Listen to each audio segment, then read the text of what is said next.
Good evening everyone, welcome back to our channel. आज हम बात करेंगे ग्रीन सॉल्वेंट के बारे में और यहाँ पर मैं आपको बताऊंगी रोल ऑफ सॉल्वेंट कि किसी भी रिएक्शन में, किसी भी केमिकल रिएक्शन में सॉल्वेंट का क्या रोल होता है, ये मैं आपको आज एक्सप्लेन करूंगी।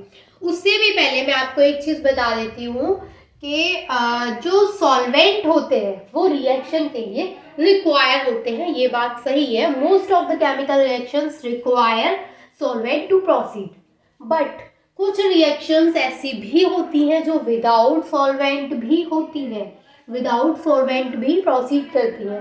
तो वो कुछ रिएक्शंस होती हैं जो कि जिनको बोलते हैं हम सॉल्वेंट फ्री रिएक्शंस या फिर सॉल्वेंट लेस रिएक्शंस।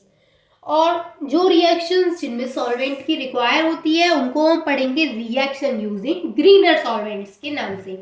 तो अगर हम यहाँ पे सॉल्वेंट की बात कर रहे हैं तो आज मैं सिर्फ आपको सॉल्वेंट के रोल के बारे में बताऊंगी एंड जो नेक्स्ट वीडियोस रहेंगी हमारी, मैं उसमें आपको बताऊंगी कि ऐसी कौन सी रिएक्शन हैं जो विदाउट सॉल्वेंट हो सकती हैं, जो कि बहुत इंपॉर्टेंट पॉइंट है कि विदाउट सॉल्वेंट रिएक्शन हो सकती हैं। तो कौन कौन सी रिएक्शंस हैं जो विदाउट सॉल्वेंट हो रही हैं, तो there are so many examples.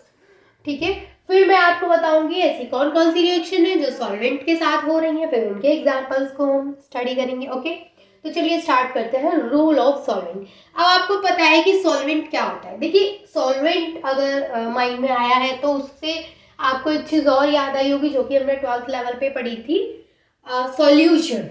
Solution और 12th से पहले भी हम कई बार पढ़ चुके होते हैं कि सॉल्यूशन क्या होता है। तो आपको पता है कि सॉल्यूशन बनाने के लिए दो चीज़ों की ज़रूरत होती है, जिनमें कि पहला होता है सॉल्यूट एंड दूसरा होता है सॉल्वेंट। तो पहला क्या होता है, solute, and second one is solvent. तो सॉल्यूट एंड सॉल्वेंट ये दोनों मिलकर के बनाते हैं सॉल्यूशन। अब इनमें अगर हम सॉल्वेंट की बात करें तो एक यूनिवर्सल जो सॉल्वेंट है वो क्या है, वो सभी को पता है, सभी उससे नोन है, जो कि है water. Water is a universal solvent. अब देखो, वाटर एक यूनिवर्सल सॉल्वेंट है, ठीक है, लेकिन वाटर के अलावा भी बहुत सारे सॉल्वेंट हैं। ऐसा नहीं कि वाटर ही एक सॉल्वेंट है, तो बहुत सारे सॉल्वेंट्स हैं जिनमें कि मैंने आपको बताया कि जो यूनिवर्सल सॉल्वेंट होता है हमारा वो होता है वाटर। अब सॉल्वेंट क्या होता है कि usually solvent do not react with reagent, यानी यूजुअली क्या होता है कि जो सॉल्वेंट है वो रिएक्शन रिएजेंट के साथ में रिएक्ट नहीं करता, जो भी वहां पे रिएजेंट यूज किया गया है, but are still necessary in a reaction. लेकिन फिर भी वो एक रिएक्शन में नेसेसरी होता है। अब भाई वो रिएक्शन में जब रिएजेंट के साथ में जनरली रिएक्ट करता ही नहीं है तो फिर वो नेसेसरी क्यों होता है ना। माइंड में क्वेश्चन आया कि फिर व्हाई इट इज नेसेसरी, तो वो नेसेसरी क्यों है, तो वो नेसेसरी है to dissolve reagent mix all the reaction component. जैसे जो भी रिएजेंट हमने वहाँ पे यूज़ किया है उसको डिसॉल्व करने के लिए वो नेसेसरी है, और जो रिएक्शन कंपोनेंट्स है उन सभी को आपस में मिक्स करने के लिए वहाँ पे सॉल्वेंट को यूज़ करते हैं। ठीक है, इसके बाद है they are very important as liquid medium for reaction. अब आपको पता है कि जो सॉल्वेंट है वो किस में होता है, लिक्विड मीडियम में। ठीक है, even after the completion of reaction solvents are used for extraction, separation, purification and drying. यहाँ पे बोला गया है कि ये चीज़ तो यहाँ पे आपको खुद माइंड में आ गई होगी कि जब भी आप केमिकल रिएक्शन करते हैं, जब भी कोई भी आप एक्सपेरिमेंट करते हैं क्लास में, अपनी में, लैब में, तो उस टाइम क्या होता है कि आपने देखा है कि मोस्ट ऑफ द रिएक्शन में क्या होता है, जैसे हमारी रिएक्शन कंप्लीट हुई तो जो सॉल्वेंट होता है वो रिएक्शन कंप्लीट होने के बाद उसको क्या करते हैं, उसको एक्सट्रैक्ट कर देते हैं या फिर उसको सेपरेट कर देते हैं। जो सॉल्वेंट होता है उसको अलग निकाल देते हैं और जो उसमें सॉल्यूट है उसको अलग निकाल देते हैं, या फिर प्योरिफिकेशन कर लेते हैं या फिर ड्राइंग कर लेते हैं। तो ये है कि जब रिएक्शन कंप्लीट हो जाती है तो हम क्या करते हैं, वो सॉल्वेंट एक्सट्रैक्शन के लिए यूज होता है, सेपरेशन की तरह, प्योरिफिकेशन एंड ड्राइंग के लिए यूज होता है। ठीक है, इसके बाद है दीज सॉल्वेंट्स में बी एरोमेटिक। अब ये जो सॉल्वेंट्स हैं वो एरोमेटिक भी हो सकते हैं, जैसे बेंजीन है, टोलुइन है। ठीक है, बेंजीन और टोलुइन ये क्या है, ये भी सॉल्वेंट्स है। ठीक है, क्लोरीनेटेड एंड पॉलीक्लोरीनेटेड हो सकते हैं, जैसे क्लोरोफॉर्म है, कार्बन टेट्राक्लोराइड है, मिथाइलिन डाइक्लोराइड है, तो ये भी हो सकते हैं, ये भी सॉल्वेंट है।